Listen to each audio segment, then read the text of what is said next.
great internet connection speed today.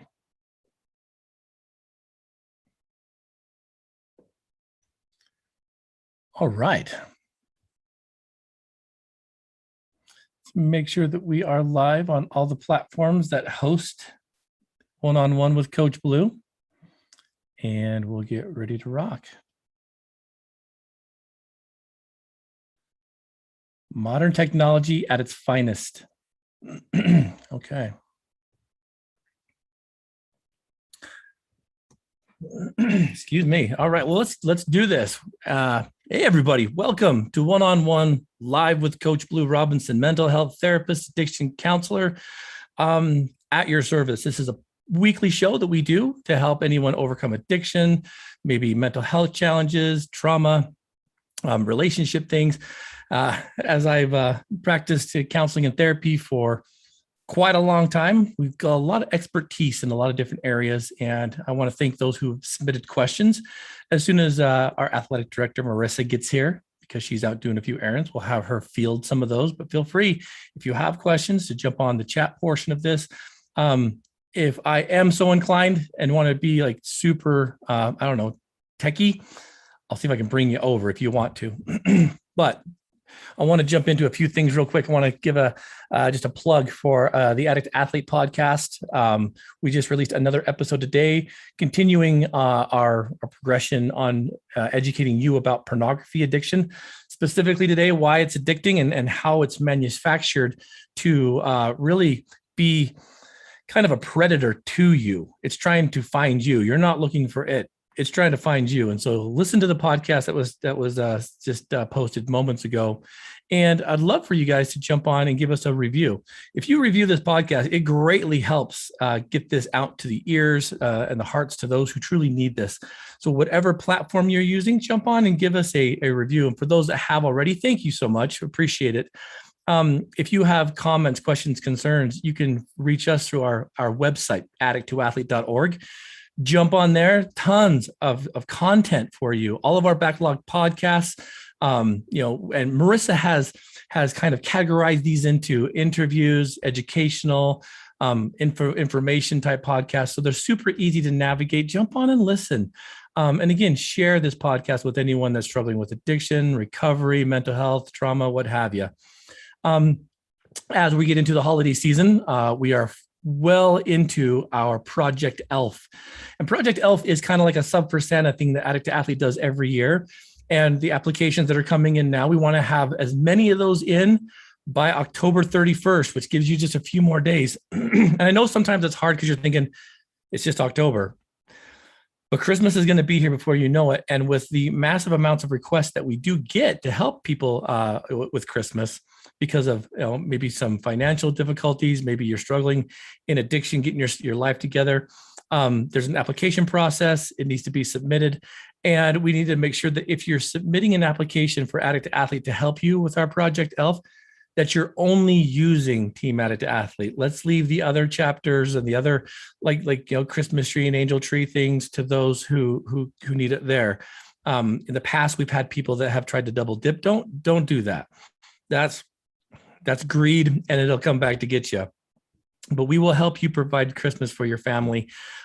We've got spots open still. So please, if you know someone, if you are someone that's struggling, jump on and jump in. Let it be known so we can get you our application, because we want to get all this stuff done now.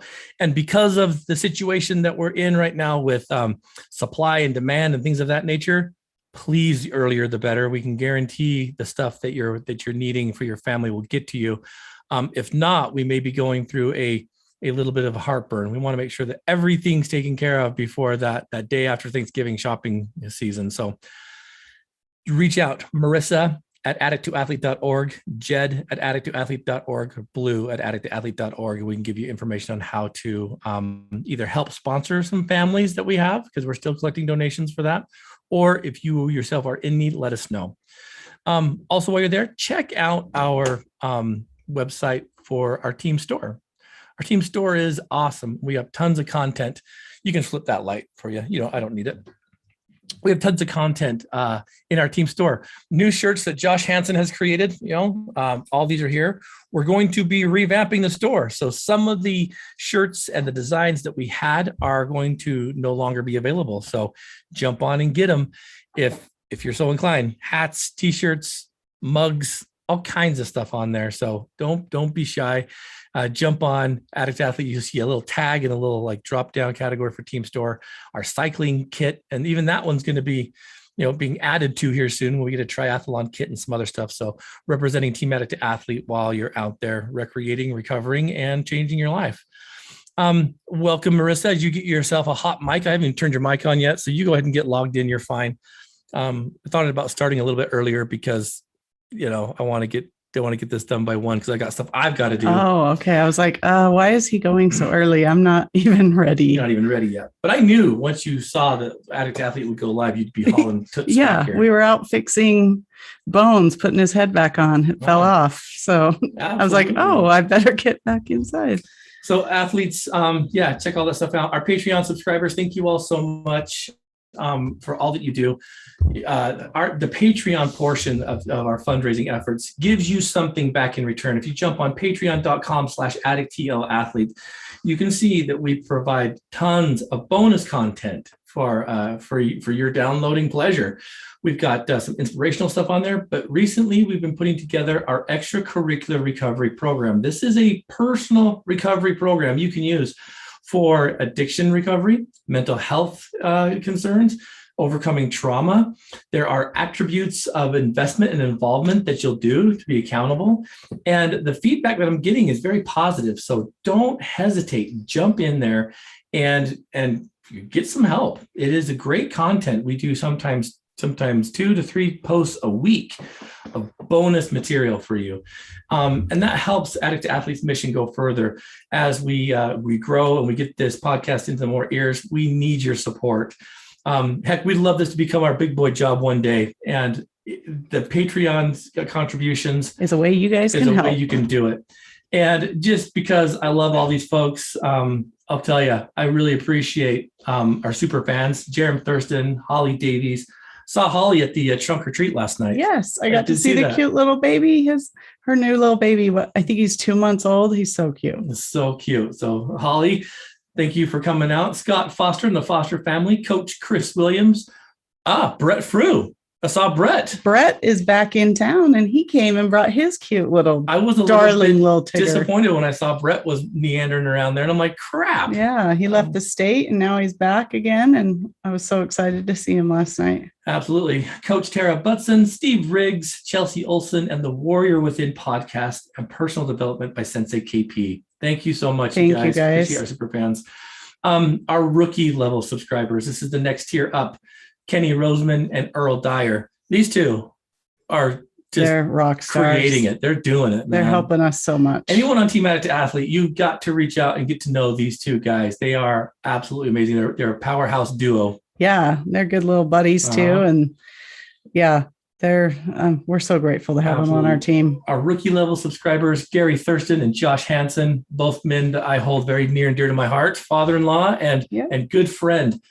It's Josh's fault that we have all these cool logos. So thank you, Josh. Yeah. And our championship level subscribers, these are they who are at the top tier. And I want to give a special shout out and thanks to Shad and Freya Robinson and the Robinson family. I want to give a special shout out and thanks to Ron and Dee Loesch and to Tracy Whitby. Thank you so much for your contributions. And just for kicks and giggles, I want you guys to know that we also have other people that we don't talk about too often because it's not part of the tier, but thank you, Cody Chestnut, Coach Jed Jensen, Rowena Catrone, Elena Lee, and Ren. You guys are awesome. Yeah. And we've got more. We have a couple new ones that we'll be announcing as we get them integrated, but we have other people that are helping us out and we greatly appreciate it. No matter what level you are on our Patreon. It helps immensely. In fact, for here very soon, we're putting out our new shirt for you guys, your exclusive members only t-shirt. So, and hoodie, I think for those coming up. So jump on patreon.com/addictathlete, check it out, see which tier works best for you. Let's get this podcast out to more people. Marissa, I've got Yes. lots of feedback this week, and I got some questions specifically about Okay. the temperament. Temperament. Yeah. And the pulse of the team. We have lots of people that are hurting right now. And Yes. it's not just on the team, it's in public in general. Mhm. And the question keeps kind of coming up. How do we address someone that's suffering from depression, from, maybe fear or the idea that they might harm themselves? Okay. And so I wanted to kind of dive into this because several of you who have been in situations have asked this specifically because that there have been people that we've lost due to them holding back, due to us not knowing what kind of stewardship or abilities we have to approach. What we should do or what do say. we do? What do we say? Right. And sometimes it's hard to know what to say when speaking to someone about some emotional or mental health concerns. And you might fear that if you bring something up, maybe it's going to create some more worry, right? Or maybe just that person's going to get no angry. matter what you say, it Mhm. that you could cause a problem or not say the right thing. It's pretty scary. Yeah, people can feel angry. Maybe they feel insulted. Maybe just feel like mind your own business. But let me tell you, if you don't know where to start, maybe this is where we begin this podcast, is to talk to you guys a little bit about how to notice, how to be aware, what to say and what not to say when you see someone struggling with emotional turbulence. It is kind of a scary thing because we always kind of think, how involved do I get? Yeah. But what happens if we don't get ourselves involved? We have the potential to lose friends and family. Yeah, people that we care about. First and foremost, I would hope that anyone listening to this that has currently experienced issues or maybe depression or anxiety or sadness or maybe even feelings of self-harm or suicide will reach out for help. Sometimes they are very good mask wearers and we don't recognize. But for those that do, I want to give you some tools on how to start that conversation.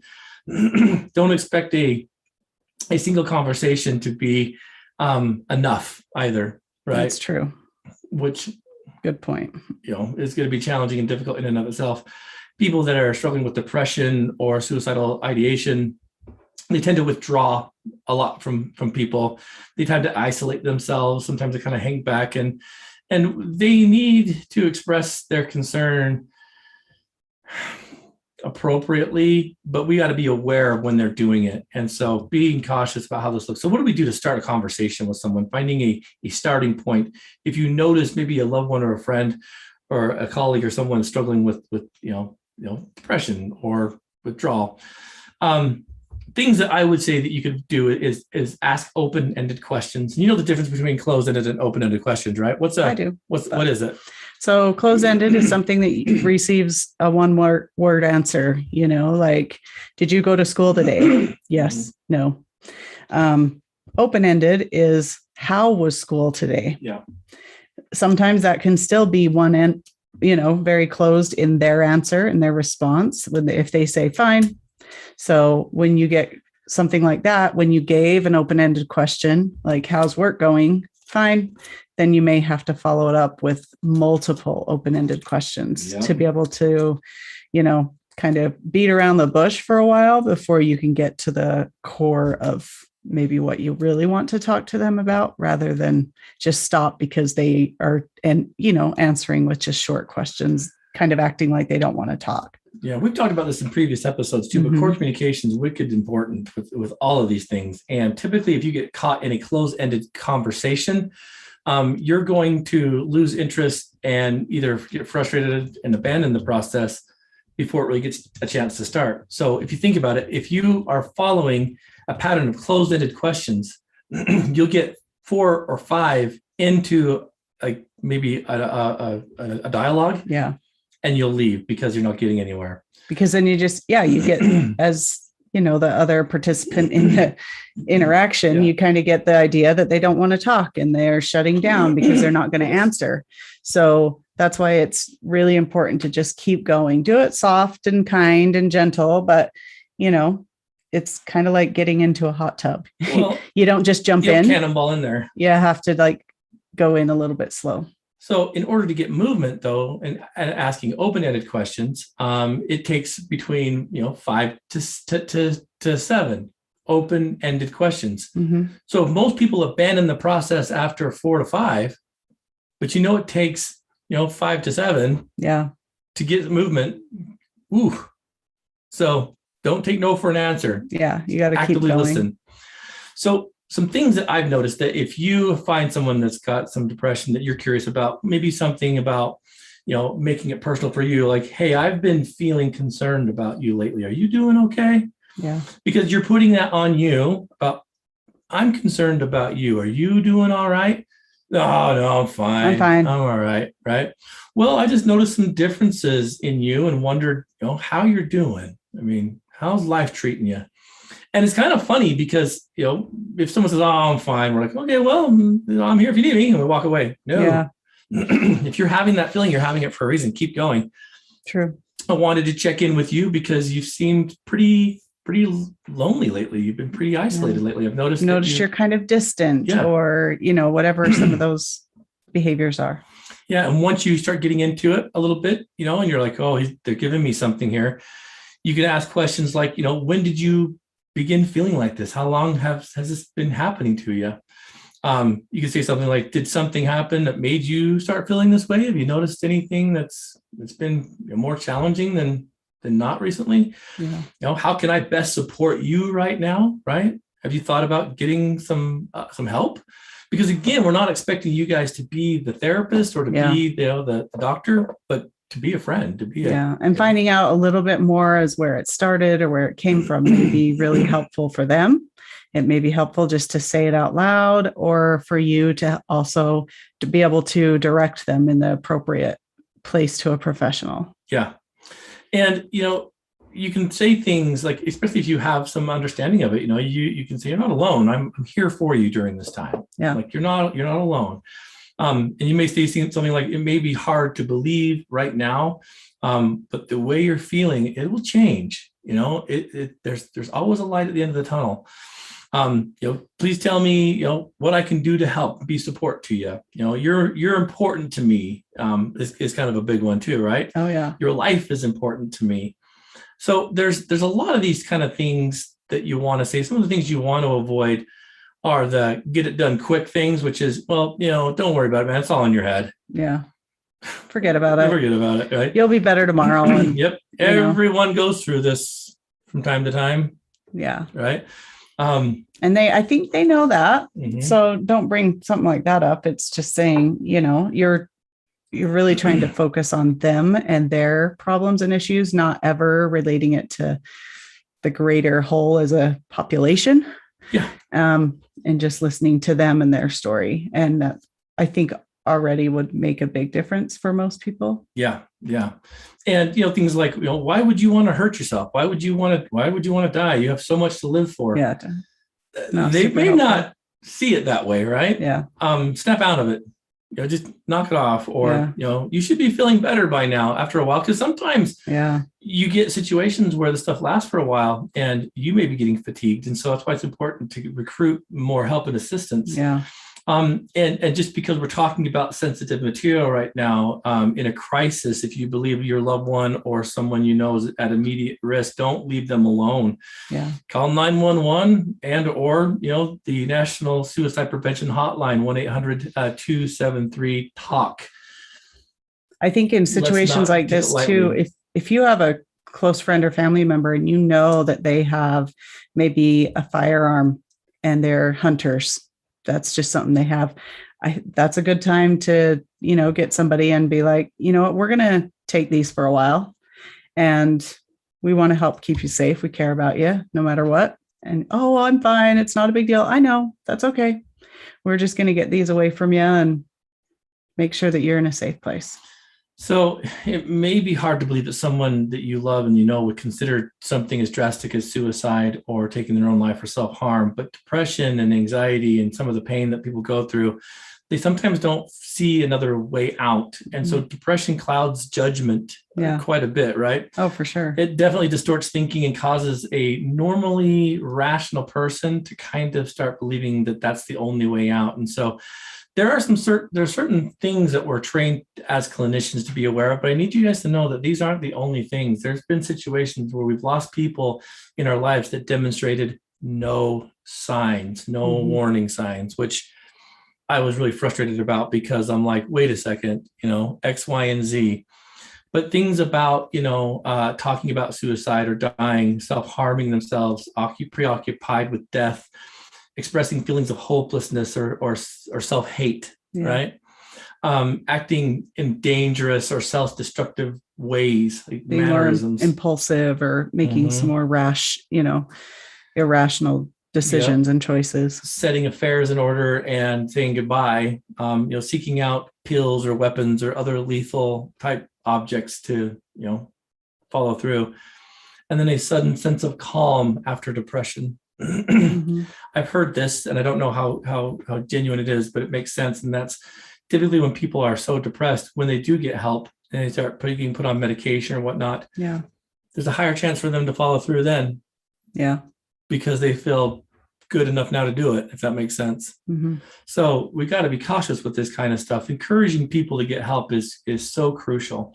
And that's why it's scary too, because like you're saying, a lot of times the people that maybe do follow through in something like that don't ever talk about it. They don't ever talk about and come out with, saying that they are thinking about thoughts of suicide or anything like that. And so it's being able to be aware of other behaviors you're noticing that are just different or odd, and just reaching out then. So it may not be, like you thinking of hurting yourself, but just, hey, I care about you. Things seem a little different with you right now. Is there anything I can help you with, or you want to talk about something, or even just calling them up and saying, hey, let's go get a drink. Let's go have lunch. I haven't seen you in a while. Just starting out that way, not asking even how they're doing, but just going to get them and then start the conversation. Absolutely. So if you feel like you have a loved one that's struggling with any kind of issue that we're talking about, the first thing is to really kind of suggest that they get maybe a doctor's advice. Seeing a family doctor or professional. Marissa and I know a multitude of respected physicians that we could help refer you to, that I know listen and take time. I know it depends on states and facilities. I do know, if somebody's looking at, maybe they're thinking of self-harm, but they've also been using substances, and so they need a detox. In most cases, you'll need to go directly to a detox, or you'll need to do an ER, then to a detox. But there are a lot of places, at least around here, if it is just a mental health crisis, you can just go directly to that facility. If it's a behavioral mental health, they will be able to talk to you right there at the door and be able to look at checking you in. So you may not, sometimes you think, okay, well, where do I go? What do I do? What steps do I take? You may need to make a few phone calls and call the facility themselves. But a lot of places, I've found recently, you can just go directly there and say, my loved one here is struggling, and maybe they can share what's going on, but you won't need to go. Because sometimes you get to the point, you're like, where do I go? What do I do? Yeah. But you need something quick. You can go to some facilities just directly if it's mental health, and you don't need to go through the ER. Gotcha. When you do that too, offer that individual maybe some additional help to find that therapist and doctor, and then go with them to the first appointment. Kind of like, I'm here to support you. You can encourage them to make a list of their symptoms, things they're feeling, like you can even jot it down, so that you can give that to the physician or to the therapist to say, these are the things that we've been talking about.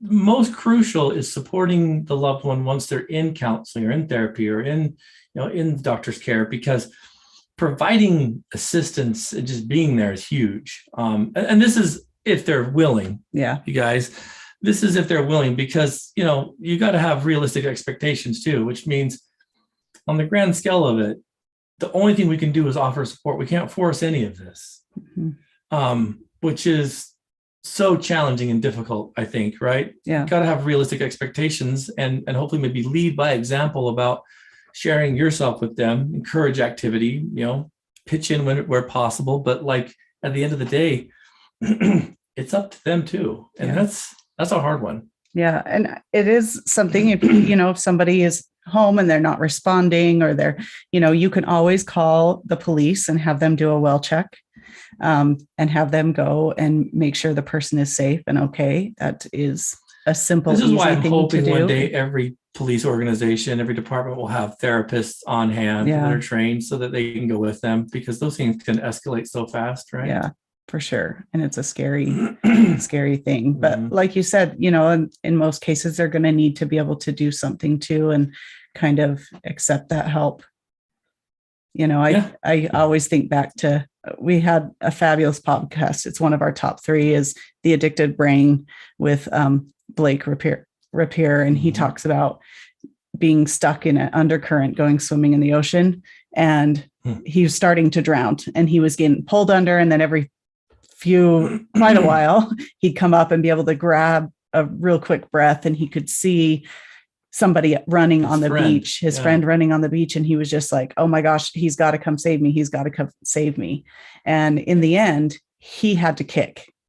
His friend wasn't able to come and just save him. He had to start kicking. Every time he'd go under, his friend would run to go get help. Then he'd see him and run back. Yeah. And he's like, why didn't you come out? Yeah. And he said, I didn't have the capacity to save you. I knew if I went out there, I would end up losing my life too. So I was trying to get somebody else that could. And he would watch him pop up and stay there. And then keep running. Yeah. Because if he goes under, if he loses where he's at, how does he tell somebody that's coming for help where he's at?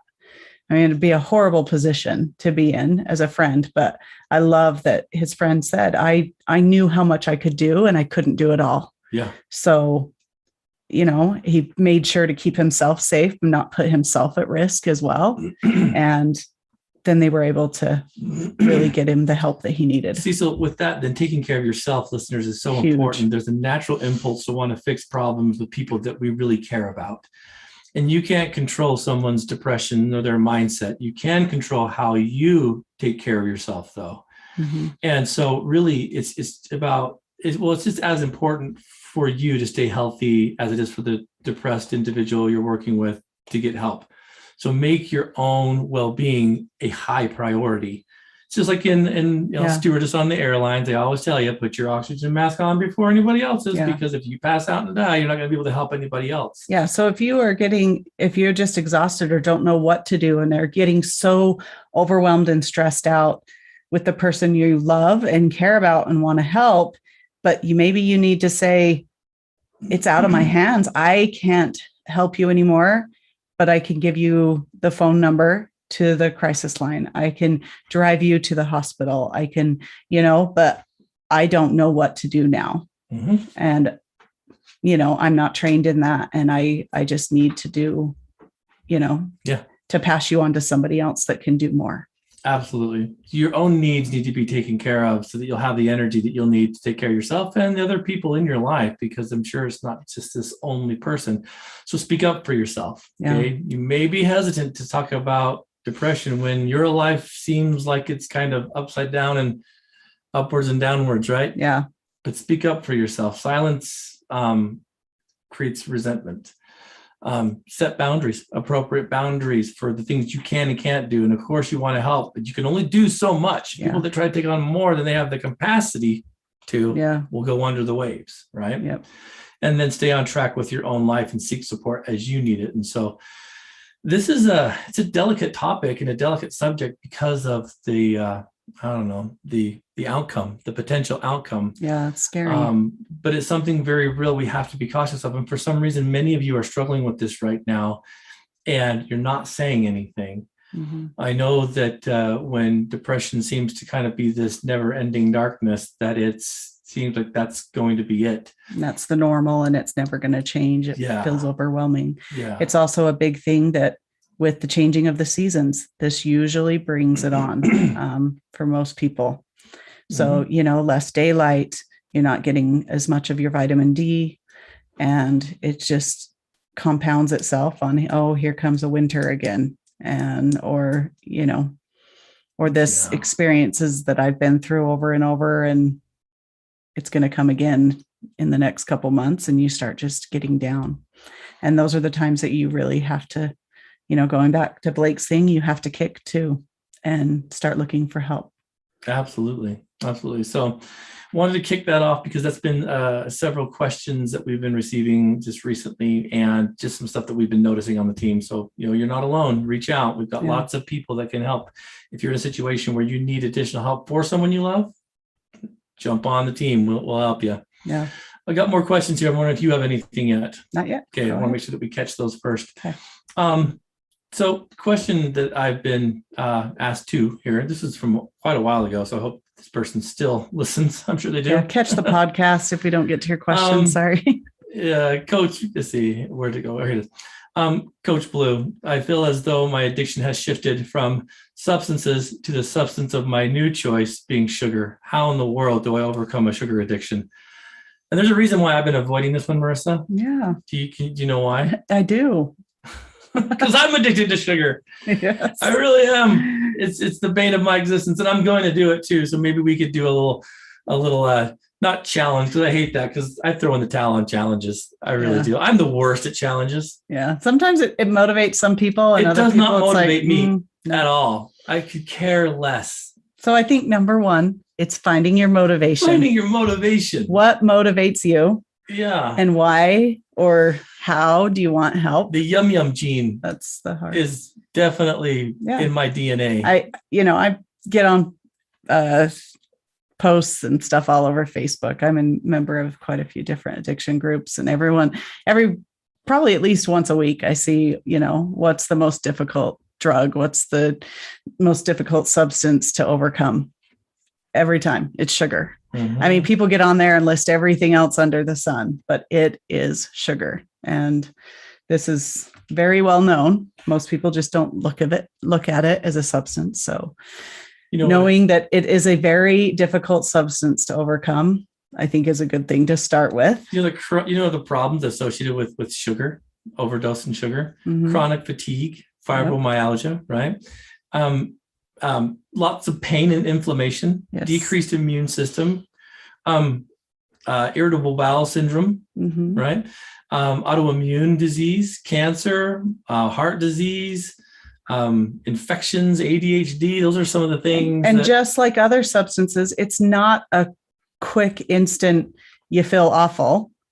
That's why it has that hook, because it makes you feel good. You get that spike in glucose and the spike in energy and the spike in, endorphins, same thing.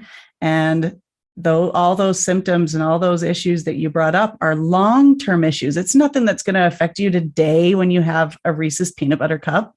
It's like years down the road, and that just looks so no big deal, And so it's easy to throw off.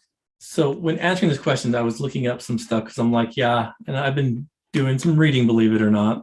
There are 4 types of sugar addiction, and I want your opinion on these things. Okay. I haven't heard this. So, the different kinds of sugar addictions have different underlying cases, because you and I have talked about this, like what is it? Remember, why do I pursue that? And it requires different approaches. And so here's the 4 types. The first one, they call it the energy loan shark. Okay.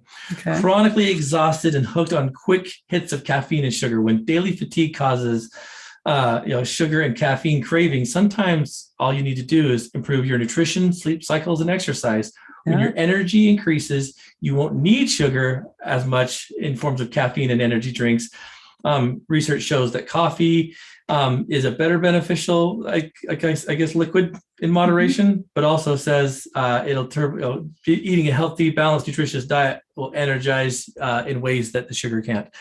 So here it is, chronically exhausted, hooked on the quick fix. Yeah. That's kind of a window of mine. That's one of them. Number 2. Can you have all 4? Oh, yeah. I'm guessing. Yeah. Number 2, feed me now or I'll kill you. Right? Yeah. That happens to me sometimes, right? And I know why that one happens. Here it goes. When life stress kind of kicks in and you exhaust the adrenal glands, right? Yep. That's the cortisol, the stress. It is. For those who get irritable when you're hungry or crash under stress, it's important to treat yourself to a degree of nourishing your body with, again, non-sugary foods, healthy nutritional choices that will help you balance out, your adrenal, which is kind of an interesting thing too. Number 4. Yeah, well, really quick on this one. 3, sorry. This is the one that this is one of them you struggle with too. And the reason I know this is for you is it is your ADHD. Yeah. it's you forget to plan ahead, you forget to eat. Mhm. And so then by the time you're hungry, it's like you're angry, you're ornery, and you need something now, you need something quick. And it can't be the Snickers, although the Snickers is a great, it satisfies. They tell you that. But that's just going to make things worse. Yeah. Liars. Number 3, the happy ho-ho hunter. Yeah, listen to this. Sugar cravings caused by yeast and Candida overgrowth. Oh, yes. That's another thing. I've had that before. I may have it again, but I did before and fought that for a while. So here it is. This is kind of interesting. Sugar cravings caused by yeast or Candida overgrowth. For those with chronic nasal congestion, sinus congestion, irritable bowel syndrome, treating yeast overgrowth is critical. Learn about probiotics, healthy sugars better than processed sugars. Make steps for better nutrition for your overall wellness. Yeah, when I kill the overgrowth. I tested with that Candida years ago, and I had to take an antibiotic. I also did a lot of probiotics, yogurt, and then apple cider vinegar. And I know you hate that one. Oh man, that stuff is, yeah. You know, that hits you. So it's interesting. So the last one, number 4, depression and craving carbs. This is sugar cravings caused by menopause, by women's monthly cycles. Andropause? What is that? I don't even know what that is. Sure. But for women who feel this during menstrual cycles and those who feel it, during menopause, once a month, I crave chocolate. Yep, absolutely. So it's kind of one of these things for men. A testosterone deficiency can cause that too. That craving for sugar. Yeah. And so depression, decrease in libido, a decrease in erectile functioning, high blood pressure, weight gain, diabetes. All this stuff is caused by lower testosterone in men too. So really being able to learn how to balance these things and know which type and which is your approach, and then combat this one thing they all have in common: healthy diet. Go figure. I wonder why that is. Yeah, because that's something that's going to fight it the best. But it does make you wonder what sugar addiction looks like. Like, how do you know? Yeah, well, and on the depression piece, it's not just hormones. Hormones are huge. Don't get me wrong. That makes a huge difference. And being able to find a good doctor that can help with that can make a huge difference. But it's also a cultural thing that we've taught ourselves. When people are grieving, we just had a funeral recently with a neighbor of ours and passed away from COVID. And what do you take the family? What do you do? What's it's the comfort foods. It's the potatoes. It's the carbs. It's the pasta. It's the snacks and treats. And, our kids wanted to keep taking them treats. And I was like, I know they have enough food. I know they have enough junk. Let's take them something else. And then here in a month or so, let's think of another special gift that we can bring them when people have kind of forgotten and moved on and they haven't. But yeah, we've culturally taught ourselves that that's how you feel better, because it does. It gives you an instant feel better in the carbs and the simple carbs and the sugars. And absolutely. So when you start looking at these concepts and whatnot, you start looking at, okay, so then why sugar? Again, sugar releases dopamine. Dopamine is a pleasure chemical in the brain. Yep. Everything that's fun and great and exciting has dopamine connections to it, right? That's why it's pleasurable. So when you also relate the sugary substance to a reward system, your pathways are going to increase because it's a cause and effect situation. Same thing with pornography, same thing with substance abuse. So it's, you get good grades and, let's celebrate by going to have a nice fun meal. Let's go get donuts at Krispy Kreme. They give away donuts for good grades. And so again, culturally, we reward ourselves with that, but we also grieve with that when we're struggling, we're having a hard time and we feel depressed. The answer is always, junk food. And because it gives you the dopamine and it helps you feel better, helps you celebrate. And then you have the reward pathways that are tied to that over and over. So, the first step in breaking out of that addiction is to change the way you eat, which is so flipping challenging. Yeah. Again, it's behavioral, it's what's quick and what's easy. And as with any addiction, you've got to cut out the addictive substance if you're going to plan on having any kind of recovery.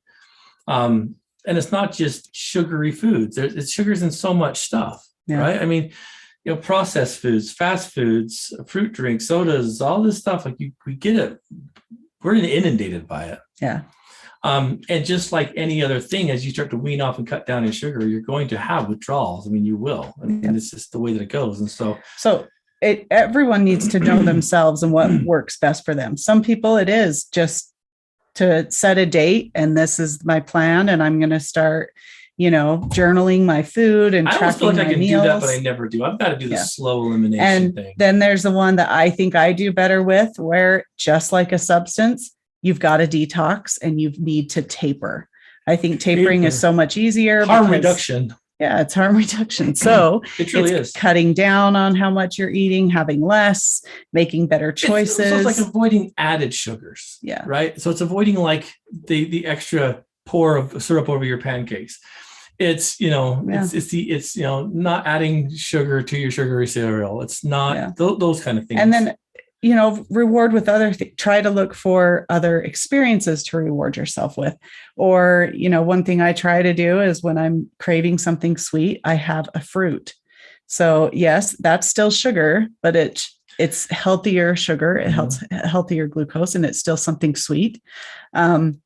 And one of the best ones, I haven't done them in a while, is, it's like taking an apple and you cut it up and you just put a little cinnamon and sugar and heat it up in the microwave. And it's like an apple pie, but it's just an apple. You can even do it with Splenda. So it's finding other ways to trick yourself and change your thinking, change how you do it, and start changing some of those habits. Absolutely. So as I was debating, and I've needed to bring this topic up for a while, because this is the question that came to us in August, by the way. And I'm like, not during the holidays, but I remember the time I had most success, not just with weight loss, but eating was October 31st. And it was the funniest thing. It's when I read Dean Karnazes' book, Ultra Marathon Man. Mm-hmm. And that inspired me to start changing the way that I ate. I started like tracking my food, which was huge. Yeah. Right. What was that? I can't remember the name of that first app we used. It was now it's Spark People or something. My Fitness Pal is what we've been. And I remember my birthday doing great, Christmas doing great, January doing great. In February, when we went down for the Tour of St. George cycling race, is when there's a picture of me on the bike, and I'm like, dang, I look good. Yeah. And then it all went to hell right after that. You do that. I don't know why I do that. You're like, gosh, I'm doing great. You've done that with races too. Like, that's a great time. Okay, I don't need to. So I know keep pushing myself. There are only 3 people watching this live feed right now, because I can see you on Facebook. Whoever those 3 people are, and with you and whoever listens to this after, if you want to join me in cutting this down and creating not a challenge, because I don't do challenges. So what are you going to do? What is going to motivate you? Well, I don't know what that is yet, but I know that my health is going to be one. Okay. Yes. I know that my health is going to be one. I don't want to buy XXX shirts.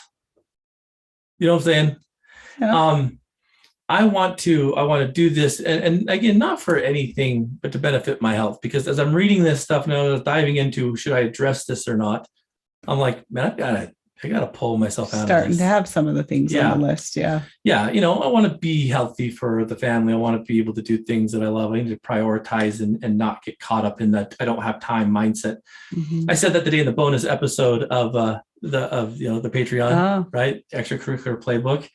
And I'm like, if you say you don't have time, you're lying. And I'm thinking, Blue, you're lying. You say that. I know. I'm like, I've got to take my own advice. Isn't it funny how we prioritize? It really is. Like if we look at where we all have the same amount of time, where we put our time. We lost a Facebook viewer, so they're jumping off before they're taking the challenge. Now we only have 2. Oh, okay. Jeez. I guess no one's going to hold you accountable. I'm going to do it myself, and I'm going to document the progress. I'm going to share this with you guys too, because you guys, it's the last vice for me. It truly is. And, I've got the mentality of, well, I'll start Monday.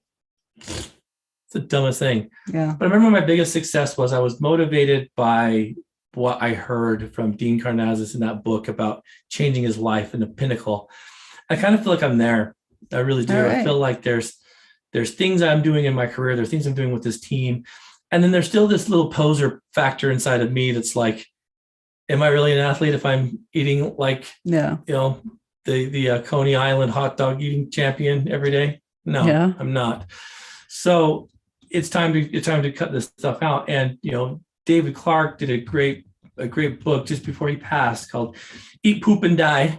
Yeah. There's another name for that, but this is a kid's show. And as I've listened to it, I've realized that if I'm going to be mindful about this, I'm going to take control of it. I'm going to hold myself accountable to it. So that being said, I'm going to use some of the things that I've read and some of the stuff, and we'll do this together if people want to do this. It is not a challenge. No one's going to get on the scale and be like, I win, but we're going to talk about and kind of feel about how our lives are changing. I have to do this for me. I would appreciate it. Yeah, there's some fun things that I debated, and I've wanted to bring this up before, but I'm like, I'm going to wait. But again, when you hear yourself in the headphones talking about stuff that you're not really doing, I'm like, you better either shut up or put up, man, because there's a lot. And really, like, it's not good.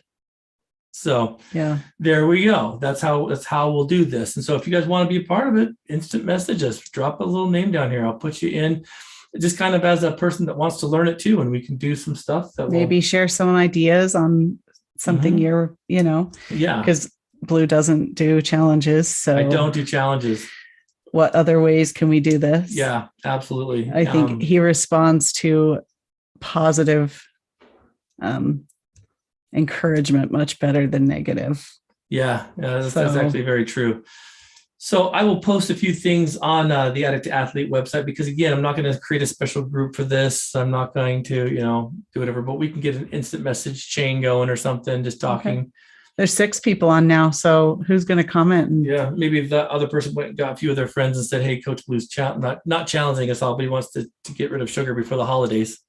Okay. And I'm talking about reducing it. And I'll be very vulnerable with you guys too. I'll share with you my weight loss. I don't mind doing it. I'm not real private with that kind of stuff. I know that there's changes that need to be made, but I also know if I can overcome this, there's nothing in my way. Does that make sense? Yeah. Like, I can call myself clean and sober. To what degree? Does that make sense? Each have to hold ourselves accountable somewhere. It's time. It's time. It says right here, sugar addicts are addicted to energy drinks, coffee, soft drinks, foods and candies and all the sweet things. And think about it. That's a $5.7 billion revenue each year that people are doing, and they're slowly killing us all. Yeah.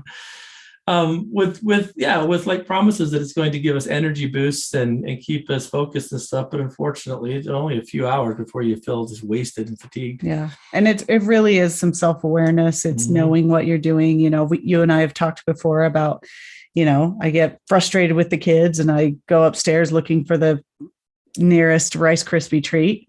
And I'm like, when I started making some of those connections, I'm like, oh my gosh, what's wrong here? So there's something I need to do. Cynthia, she's asking, what are we asking them to do? You ready?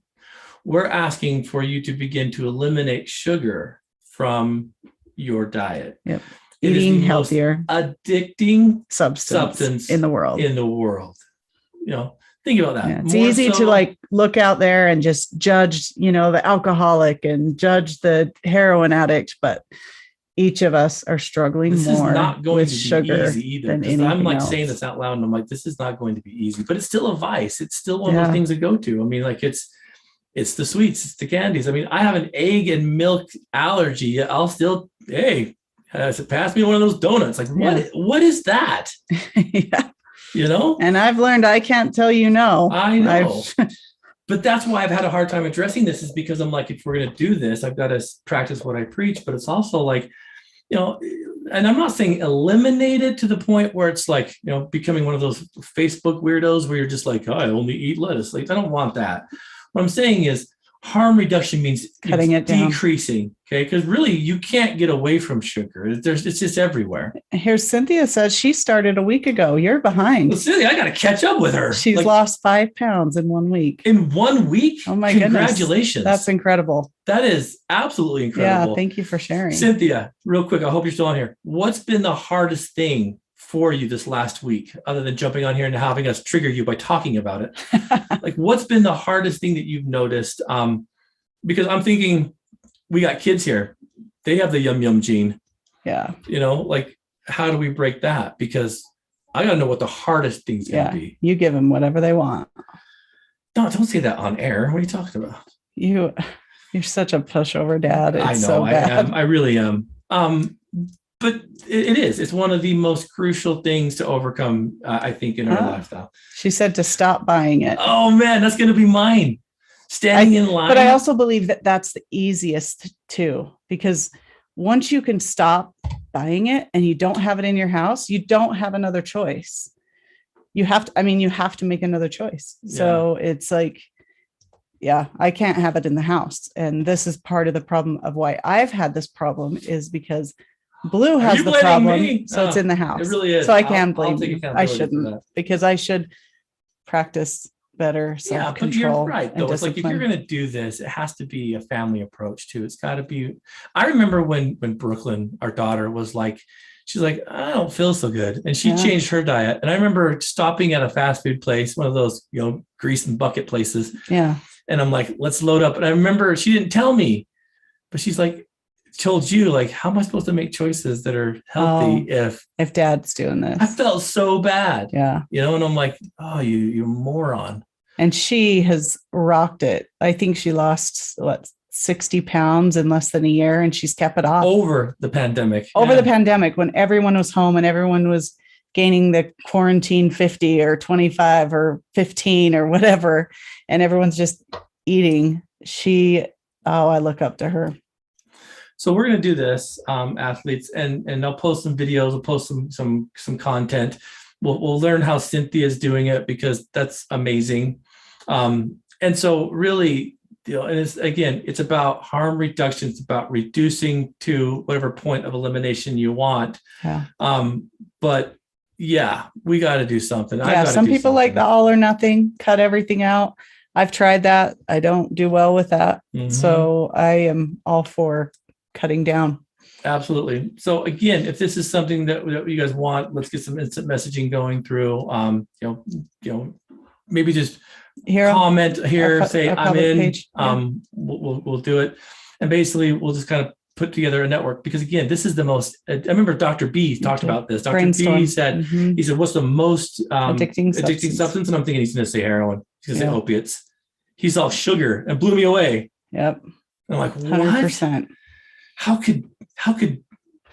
How could something so beautiful and tasty and what? Yeah, absolutely. I mean, you list all the things it's going to kill you with. Yeah, it's pretty dangerous stuff. I know. Well, it's just you just don't feel good. It just doesn't make you feel good. Yeah. And so, the residual effects are you get to lose weight, you get to maybe have some more energy, and you get to live longer.